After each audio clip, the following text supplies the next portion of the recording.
ఆంధ్రప్రదేశ్లో ప్రస్తుతం రాజకీయ పరిస్థితి కనుక చూస్తూ ఉన్నట్టయితే ఎలక్షన్స్ రేపా మాపా అన్నట్టుగా ఉంది పరిస్థితి. కానీ రేపా మాపా అన్నట్టు తెలంగాణలో ఉన్నాయి ఎలక్షన్స్. ఆఫ్ కోర్స్ రేపు నవంబర్ 30వ తారీఖు ఎన్నిక అండ్ డిసెంబర్ 3వ తారీఖు కౌంటింగ్. డిసెంబర్ 3 ఎన్నిక, డిసెంబర్ 5 వచ్చేసి కౌంటింగ్. ఈలోపు నామినేషన్లు, ఉపసంహరణలు ఇవన్నీ యథావిధి నడుస్తున్నది. ఆల్రెడీ తెలంగాణలో 119 నియోజకవర్గాలలో కూడా పోటాపోటీగా ప్రచారం నడుస్తూ ఉంది.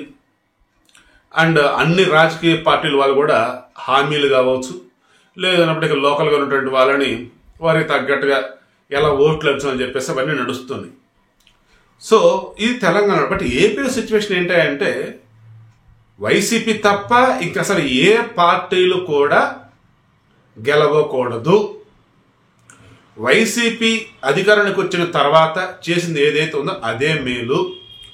వైసీపీ రావడానికి ముందు ఎన్ని పార్టీలు ఉండొచ్చు కాక అబ్బే వాళ్ళకి పరిపాలించడమే చేత కాదు అన్న రీతిలో ఈ వైసీపీలు వై నాట్ 175 అంటూ హడావుడి చేస్తూ ముందుకెళ్తూ ఉన్నారు. ఈ మూమెంట్లో పవన్ కళ్యాణ్ సూటిగా చెప్పాడు, ఒక్క వ్యతిరేక ఓటు కూడా చేల్చిన వాడు దేనికి ప్రభుత్వానికి. దట్ మీన్స్ వైసీపీ వ్యతిరేక ఓటు అది టీడీపీ పడవచ్చు, జనసేన పడవచ్చు, కమ్యూనిస్టులు పడవచ్చు, బీజేపీ పడవచ్చు, కాంగ్రెస్ పడవచ్చు, ఎవరికైనా పడవచ్చు కాక. కానీ అలా చేయాల్సినవని నేను మెయిన్గా ఏవైతే వైసీపీని కాదు అన్నప్పుడు టీడీపీ సైడో జనసేన సైడో చూస్తారు. అదే మేమిద్దరు కలిసి ఉంటే మా జట్టులో భాగంగా ఉన్నప్పుడు ఉమ్మడి అభ్యర్థిగా ఓటు అన్నది వేస్తారు. కాబట్టి ఆ ఓట్లు మాకు పడేలా చేస్తామన్నారు. అంటే వైసీపీగా ఇక ముందు అధికారంలోకి రాకుండా చేస్తానన్నారు. ఆ రకం అడుగులు వేస్తున్నారు.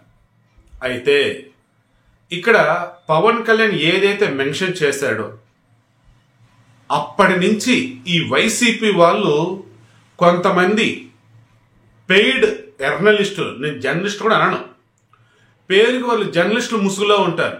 కానీ డబ్బు తీసుకొని వాళ్ళు ఇచ్చే పిచ్చి రివ్యూలు, అనాలిసిస్లు అవి ఎలా ఉంటాయంటే జనసేనని టీడీపీ వాడుకుంటుందని, టీడీపీ పని అయిపోయింది కానీ జనసేనని అడ్డు పెట్టుకొని వాళ్ళు మళ్ళీ బతుకుతున్నారని, అదేమంటే జనసేనకి తక్కువ సీట్లు ఇస్తున్నారని, జనసేన ఇంకా ఎక్కువ బలం అనేది ఉందని, అసలు జనసేనకు సంబంధించి జనసేన అదే పవన్ కళ్యాణ్ ఎందుకు సీఎం అభ్యర్థి కాడు అని, ఇలా రకరకాలుగా అన్నమాట.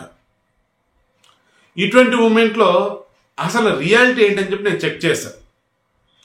మొన్న 2019 ఎన్నికలలో మొత్తం ఆంధ్రప్రదేశ్లో ఉంది 175 నియోజకవర్గాలు. అందులో 137 నియోజకవర్గాలలో జనసేన పోటీ చేసింది. మిగతా బ్యాలెన్స్ 38 నియోజకవర్గాలలో కమ్యూనిస్ట్ పార్టీలు బీఎస్పీ పోటీ చేశారు. కమ్యూనిస్ట్ పార్టీ సిపిఐ, సిపిఎం మొత్తం 4 పార్టీలు కలిపి మన 2019 ఎన్నికలలో కూటమిలో భాగంగా వెళ్ళారు. ఈ 137 జనసేన పోటీ చేసినటువంటి చోట మొత్తం పోలైన ఓట్లలో జనసేనకు వచ్చింది ఎంత? 5.5% ఓట్లు వచ్చాయి. అంటే 17 లక్షలు దాదాపు ఓట్లు వచ్చాయి.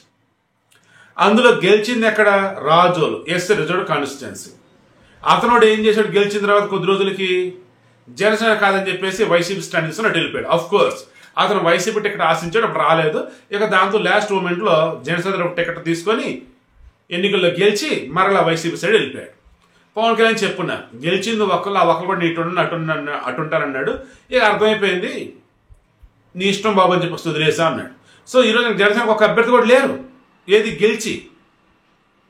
ఇటువంటి మూమెంట్లో జనసేన తరఫున అసెంబ్లీలో అడుగు పెట్టాలి అంటే, చట్టసభలో అడుగు పెట్టాలి అంటే పొత్తులో భాగంగా వెళ్ళాలా, లేదు కొంతమంది రెచ్చగొడుతుంటే విడివిడిగా వెళ్ళాలా, అండ్ ఈరోజు కావాలని టీడీపీకి జనసేన మధ్య గొడవ పెట్టాలని చెప్పేసి కొంతమంది ఇప్పటికీ ట్రై చేస్తూనే ఉన్నారు. వైసీపీ కావచ్చు, ఇందా చెప్పినట్టుగా పెయిడ్ జర్నలిస్టులు కావచ్చు, పేటీఎం బ్యాచ్ కావచ్చు.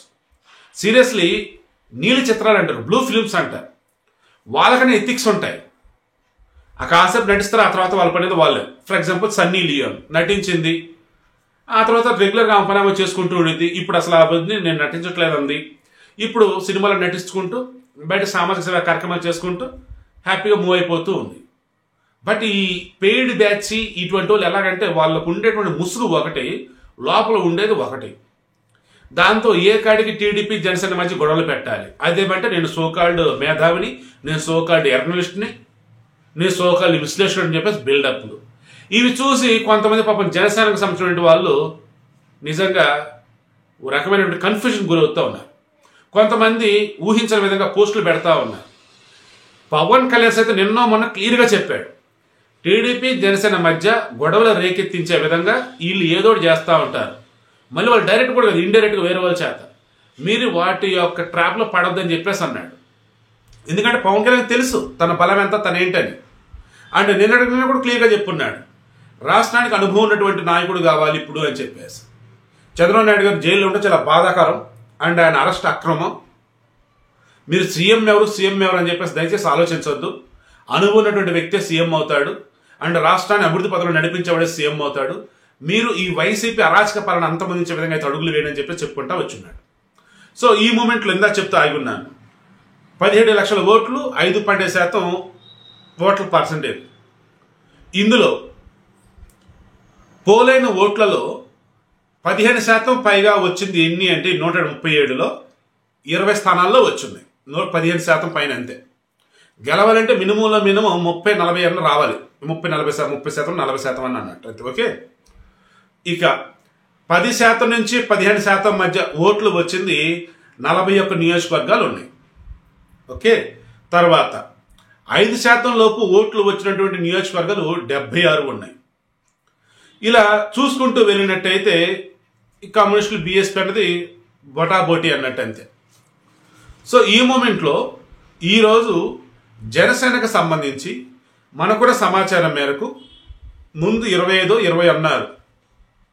మారిన పరిస్థితుల దృష్ట్యా జనసేన తరపున సరైన అభ్యర్థులు కనుక ఉన్నట్టయితే ఖచ్చితంగా 30 అవ్వచ్చు, 35 అవ్వచ్చు. లేదన్నప్పుడు పవన్ కళ్యాణ్ ఆల్రెడీ మొన్న క్లియర్గా ఒక మాట అన్నాడు.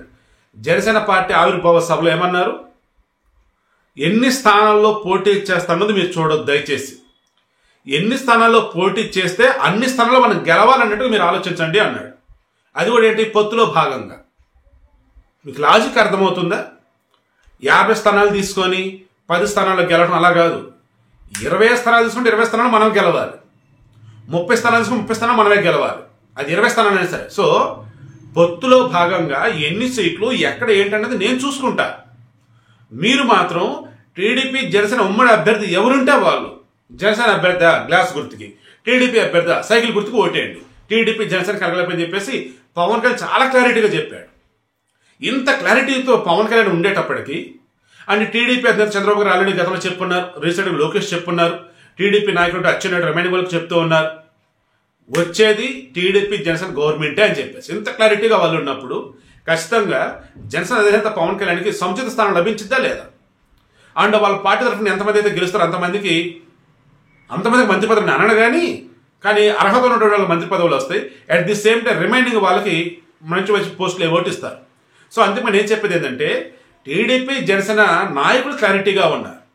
లోకల్గా ఉన్నటువంటి క్యాడర్ని మరి కొంతమంది రెచ్చగొట్టే విధంగా, గొడవలు రేపెత్తించే విధంగా వైసీపీ పబ్బం కొట్టుకొని చూస్తా ఉంది. ఆ ట్రాప్లో దయచేసి పడకండి.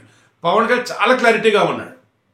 సో జన సైనికులు జనసేనాని వెంట ఉండండి, జనసేనానితో నడవండి.